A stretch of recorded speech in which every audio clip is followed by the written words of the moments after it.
Hello friends, welcome to the FortiGate Firewall Training Series session 16. In today's session, we will see Intrusion Prevention System profile in the FortiGate. So what is IPS? How IPS works in FortiGate Firewall, different IPS modes and signatures, how to configure, best practices to configure it, and we will see the lab in the firewall also. So what is IPS? IPS stands for Intrusion Prevention System. Its job is to inspect network traffic in real time and detect malicious activities such as exploits, malware communication, vulnerability attacks, port scan, buffer overflow attempts, command injection attacks, and many other network based threats. When your packet reaches to the firewall, it checks what kind of payload it is passing through that packet, and based on the action we have configured in the profile, it will take action. Unlike a traditional firewall that mainly allows or block traffic based on IP addresses and ports, IPS performs deep packet inspection. That means it looks inside the actual traffic payload to identify suspicious patterns. So let's see how it works. So suppose this is user machine. This is user machine. He initiates the traffic towards the internet to access any website or any server. So packet will reach to the firewall. So firewall will check on based on the port app, source port, destination port, IP addresses, and it will check for the security policies, whatever security policies we have configured on the firewall. If we have configured IPS in that, it will check for the IPS, what kind of it will check for the IPS, what kind of data or payload it is passing through that packet. Same as like if we go to the metro station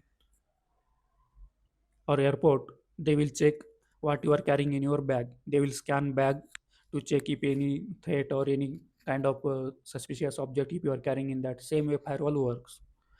If it did not detect anything, it will pass the forward packet towards the destination. So internet will check, server will check that packet, and it will reply to the user. Suppose if we have configured the block action, monitor or deny for that specific user or machine, firewall will drop or block that packet. This detection database is maintained by FortiGuard Labs. FortiGuard continuously updates IPS signatures to protect against newly discovered threats. Every vulnerability uses a specific signatures to detect it. If that signature matches with the existing database signatures, it will detect there and it will take action as per our configurations. So intrusion prevention signatures. An IPS signature is basically a rule or pattern that identifies malicious traffic. FortiGate, FortiGate contains thousands of predefined signatures for Windows vulnerabilities, Linux exploits, web server attacks, database attacks, IoT threats, SCADA vulnerabilities, and application exploits. We can configure the actions for these vulnerabilities based on our requirement, like allow, block, monitor, deny. Each signature has severity level, CV reference, target operating system, attack category, default actions. For default actions, like allow or block, if severity is critical, default it will be block only or deny. So it's better to not change that one. So severity levels includes like critical, high, medium, low, and information. Based on the vulnerability, how much it can impact your businesses, these severities are decided. So IPS has modes. It works in a two inspection modes: flow-based inspection and proxy-based inspection. Flow-based inspection is most commonly used mode because faster performance, lower latency, and real-time scanning. Traffic is inspected as it flows through the firewall, best for large enterprise environments, high-speed networks, where we can use the proxy-based inspection. FortiGate buffers traffic before inspection. More detailed inspection, better protocol validation, but it uses more resources and it has the more latency also. We can use the best practices to configure IPS. Always keep FortiGuard updates enabled so that it will automatically check for the updates, and if any new updates are available on the FortiGate database, it will download and install automatically. Always update IPS signatures regularly. We can schedule automatically. If schedule is not working, we can install manually. Start in monitor mode. Avoid blocking legitimate traffic initially. If you are not sure if that vulnerability will cause or how, or if that severity level of low or information, we can monitor that vulnerability, and we can check for some time, and then if it's not required we can block. Use targeted filters, like do not enable every signature unnecessarily. Monitor firewall performance. If you are enabling the IPS, make sure you are monitoring the firewall performance and CPU and memory is not increasing or not going beyond threshold value. Combines IPS with security profile for better security, like antivirus, web filter, application control, SSL inspection. This creates layered security because it check for the antivirus also, web filtering, application control, SSL inspection, those things. So here I have mentioned some real world examples, like imagine a user accidentally visits a compromised website. The attacker tries to exploit a browser vulnerability. FortiGate IPS detects the exploit signature instantly and blocks the connection before malware can execute. That's the power of IPS. We can block automatically. No need to monitor each and every traffic. Once we configure the profile there in the policy, it will detect automatically. So let's see how to configure it on the firewall.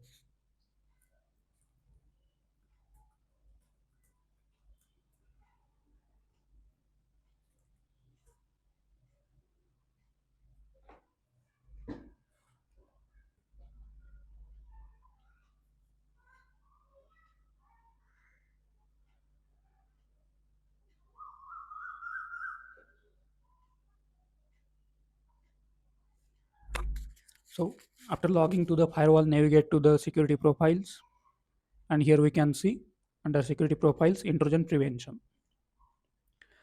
These are default profiles created, and here one Wi-Fi default is already using somewhere in the configuration. That's why it is showing one at reference. So all defaults, like all predefined signatures with default settings, all default pass, all predefined signatures with pass actions. So it will allow the traffic. So this default profile is prevent critical attacks. Like if we go inside that, critical severity will be blocked. So name default command prevent critical attacks. So here some filters we can create here. If I go here, so action is default, means whatever action is configured for that severity or vulnerability, it will take that. So we can see here actions are block. So block. If I go from downside, so it is showing pass. So these are default actions. So let's see how to create. So click on create new, give name, new IPS, comment if it is required, block malicious URLs, enable this one. So if any URL detects malicious, it will block the traffic. So here we can create, so filter base or signature base, actions, allow, monitor, block, reset. So monitor or block. So we'll go for the block. Package logging, enable, packet logging, enable. So whenever it detects, it will log the, it will create a log for the analysis or troubleshooting purpose. So status, enable. So here we can see these are the signatures. Severity level here, low, critical, low, high. So here it is showing actions are passed. So these vulnerabilities won't impact to the business much. So it is showing pass. So let's check for the block. So here we can see high attack medium, but it is showing block. So who it affects? Client means user machine, or which OS? Windows. If you click on this one, it will take you to the vulnerability page and you can see what kind of that vulnerability is. Details, all details here. Description allows remote attacks to cause a denial of service application crash and possibly execute arbitrary code via web page with embedded CL/SIDs. Product status, then references. Here we can see documents, CV, program. So you can read those documents. So all OS here, server or client both. This Adobe Acrobat and Reader action is blocked. So click OK, or you can create filter also here using those things. Click OK to save. So all attributes, or you can filter specific also using filter. So botnet and CC scan outgoing connections to botnet sites. If that site is not legitimate or if it is malicious, it will block or disable the session that one. So click OK. So here we can see new IPS created and reference is 0 because we are not using as of now. So let's attach this profile in the policy and objects. So navigate to the firewall and objects, then firewall policy.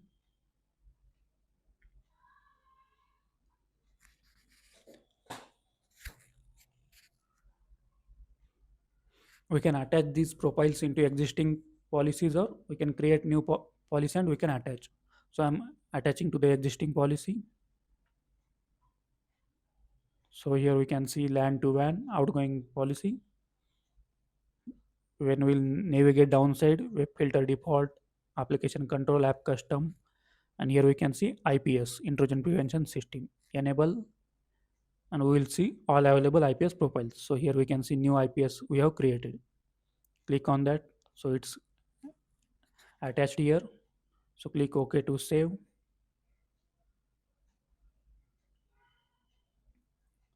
So whenever any new traffic or packet hits to this policy, it will check for IPS also now. So let's see, we can see for the log also for troubleshooting. Navigate to log and report, then security events. If it is working or not, we can confirm here. So here we can see intrusion prevention. Click on that. So if you have any traffic detected for the IPS, it will show here. We can add these filters also using settings like attack ID, destination. These columns we can add here. So here we have added attack ID, destination, attack name, count, action, what kind of action firewall took on that packet, block, allow, then who was the user, specific user, then source, severity, date and time, everything it will give details here for the troubleshooting and analysis purpose. So this was all about the intrusion prevention system and how to configure on the FortiGate firewall. If you like the video, please like, comment, and subscribe the channel also to continue the series with us and study the new cybersecurity technologies with us. Thank you guys.